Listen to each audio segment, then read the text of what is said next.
Reporting from Nucleo News. Reporting from Nucleo News. Live from Nucleo News. Reporting live from Nucleo News. Reporting from Nucleo News. Good evening and welcome back to Nucleo News. This term at Nucleo, we'll be embarking on a very exciting project with two very special guests. This term, we'll be working with singer-songwriter Ella Knight and violinist Braimah Kanneh-Mason. So before we get started, we wanted to have a quick little catch-up with them. So stay tuned and let's hear what they have to say. My name's Ella. Ella Knight is my full name. I'm a singer-songwriter. Hello, my name's Braimah. I'm 23 and I play the violin.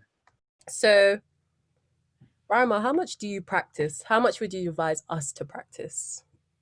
Well, the amount of practice, I think, is one thing, but I think what everyone will tell you is that the quality of practice is much more important than the amount of hours that you do.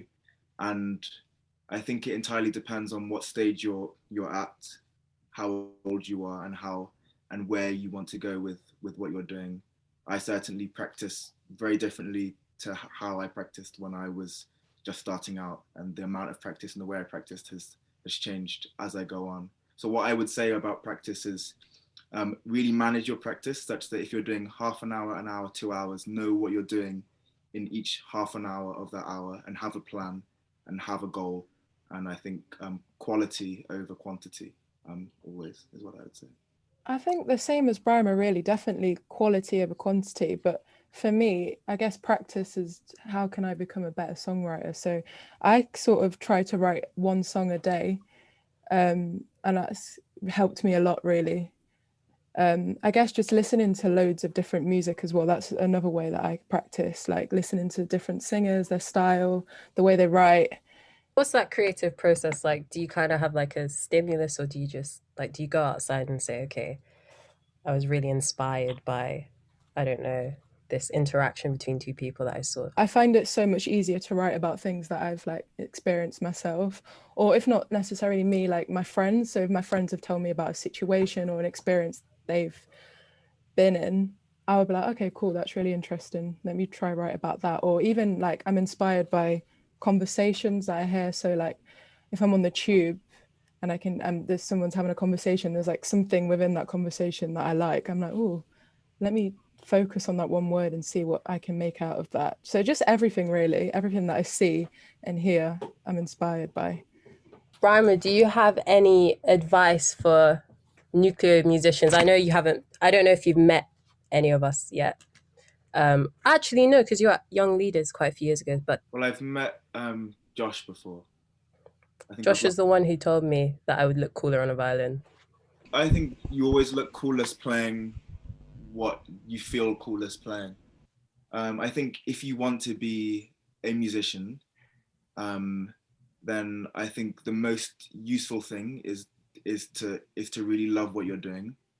But that's not really advice, because it's either something that you really love, or it's something that you don't. But I would say the most important thing is that you really love it, and to really work hard. And another thing that that I've found really inspiring is to go and watch concerts. So if you want to be a singer, when a singer that you really admire is coming to a venue near you, go and watch them, and you'll take something from that. If you want to be a violinist, go to these venues, go and experience as many different art forms as you can.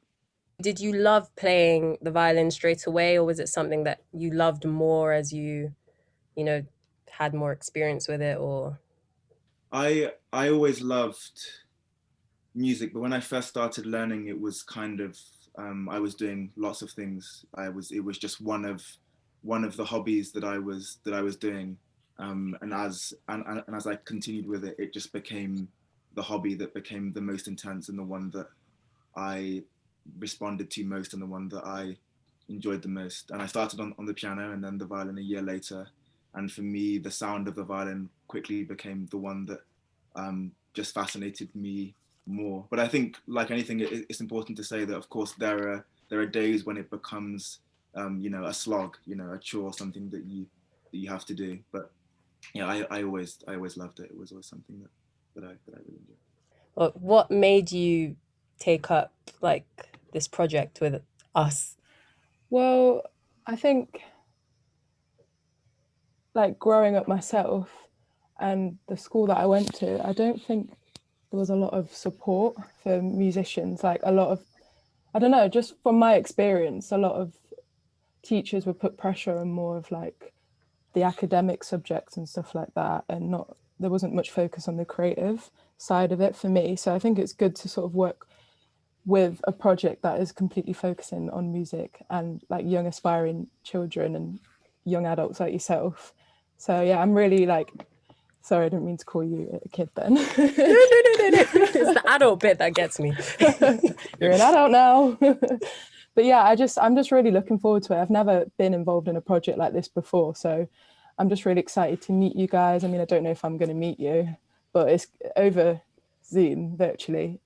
And yeah, it's just going to be great to sort of teach you what I've learned over the years and see if you guys enjoy it. So, like, especially something a little bit different, like the songwriting. You guys might have not done that before, so yeah, it'd be really cool to see if you want to do that too. Which of your songs will we be playing? Well, I'm not too sure yet. I think that they're still deciding what songs we're going to do, but if you have a little snoop on my Spotify, you might get a little hint there what we might be playing. So this is a very important question. So I just want to ask you, what TV shows do you watch? Like live TV, like, or Netflix? Anything, Oh, Netflix. anything. I've been recently watching Bridgerton on Netflix. I just finished that yesterday, which was really good. Is it good? I've heard really, really good. Good things, yeah. Queen's Gambit, that's really good. I watched Queen's Gambit, yeah. Is it good? Really good. It is. It made me want to start playing chess. I did start playing again. Did you? Play like badly as a child, but like over Christmas, because like my whole family watched it, and my dad's kind of like he loves chess anyway, so he kind of used the show as an excuse to like bring it back. I've been watching The Crown. Do you know what? My mum watches that, and she says it's amazing. I think it's severely underrated. I watched The Crown. It's good. Did you? Yeah, it's good. Have you finished it? Yeah. Oh, I might start watching it. I've only finished season 2. I'm not ready to move on from Claire Foy and what's the other guy called? Matt Smith. Yeah. Okay, great. I think we've done our character assessments and you guys passed the test. You can work in Nucleo because you have good taste in TV. Yes. Sorry. How has the pandemic affected like both of you guys' music making? Yeah, I think the pandemic has definitely affected everyone, but it's obviously been catastrophic for the music industry. We can't have live music, and I think it's just an enormous challenge to try to keep a sense of structure going. And I think for young musicians who are starting out and for working musicians alike, it's just a huge challenge, and hopefully we can get back to doing what we're doing, and hopefully we can the industry can have the support that it needs, because obviously we think it's vital. And it's interesting that when the pandemic hit, everyone did turn to the arts, everyone turned to listening to music, film, and so I think that shows that how vital it is. Music makes the world go round. We might not know it, but subconsciously it's always there, it's always playing in the background, it's on the radio, it's in TV, it's in films, it's always there. So it is really important. Exactly. I think so often people think of musicians as the people that you go and see in concerts, but they don't realize that actually if you were to take music out of their lives, they would notice it immediately. And it's the musicians that are doing that. You went to primary school together. Do you remember each other? Yeah. Yeah. Of course. Yeah, we were in the same year, in the same class, and it was a relatively small school, and that was actually a really a really good school actually, in the sense that I loved it. Like when I was talking about education, I was talking more about my secondary school, but in terms of primary school, that was such a good primary school. Like we'd put on like music nights all the time. I remember just like watching Braimah play like all the time in assembly, and I was like, oh, he's gonna be so like successful when he's older. And now look at him. So yeah. Is it kind of important to you to have kind of initiatives to increase access to music? Well, I know, of course, if you're working with Nucleo, then it must be slightly important, but is there anything else that you think people could do, the government could do? I don't know, anyone. Well, I think just with what Ella was saying, I think the fact that both of us went to this primary school where we had a head teacher and many teachers who really valued music as a core subject and something that had a place in the main curriculum, it really made us growing up as aspiring musicians to really feel like it was something that was worth doing and something that was valued. And we would walk into assembly and listen to Yo-Yo Ma's recording of the Bach Suite, and the next day it would be Dvorak, New World Symphony, and or reggae, and we'd have someone who was a very good beatboxer, and they would be showcased and celebrated in assembly, and all these kind of things, and music nights, and parents would get involved. Plays. Ella's dad would DJ, you know, and it was very much a very musical community, and I think that that's how, you know, all primary schools should be. I think that music being the fundamental essential thing that it is, I think it should be taught as such and valued as such. And yeah, that's what I think that schools should do. I think that schools should value music as a core subject, and I think that it should be funded and celebrated. Are you from a musical family yourself? Yeah, I guess so. Like my dad, when he was younger, he was in a musical group back in the day. It was more like a neo soul band. So he's always done music. He's wrote songs. My mum, not so much, but her family were all jazz musicians. Like my grandmother was a jazz singer and played the piano. So I guess I've kind of got it in the family tree a little bit, but yeah, not as much as Braimah though. Who are your musical influences? I've been doing a lot of jazz recently, and I was actually named after her. So Ella Fitzgerald is one. Also Amy Winehouse for her songwriting, amazing. And Erykah Badu. I'd say that's my top 3.